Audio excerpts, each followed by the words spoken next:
Weh, aku nak movie bilik sewa ni. Jom, tolong aku kamar barang. Sekarang? Hari ni? Tapi jangan lama lah. Jom lah. Weh, nanti kan masa kau kat atas tu kan, kau kena tengok lah. Kau kena beli almari. Lepas tu kipas kecil kau kena ada. Bilik sewa biasanya panas weh. Kau kena ada kipas. Lepas tu, apa lagi ya? Tak apalah. Kita tengok dulu bilik sewa kau. Jom. Weh, cantik gila weh. Wow. Weh, ni bukan biasa-biasa. Ni bukan biasa-biasa weh. Inilah bilik sewa aku. Okay tak?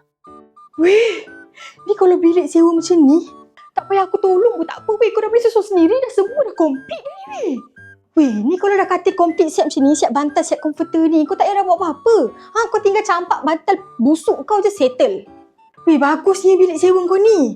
Almari siap 3 pintu. Weh, sini kau boleh masuk kau punya baju, sini seluar, sini tudung. Lepas tu sini kau gantung lah semua kau punya barang-barang kerja apa semua. Lepas tu beg kau boleh letak sini. Lepas tu ni nak sampai. Weh, kau tengok ni kat sini kan. Sini kau letak kau punya skincare, lepas tu sini kau letak kau punya makeup, sini kau susun lah perfume kau semua kan.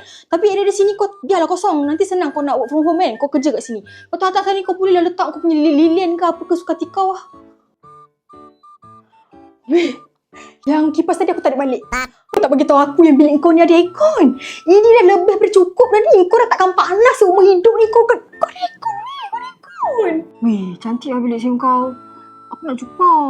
Kau nak ke? Aku rasa lagi ni. Kau search je rendy.com dekat TikTok. Nanti kau DM je dorang cakap nak bilik sewa. Ya ke? Sekejap lah aku cari aku DM sekarang.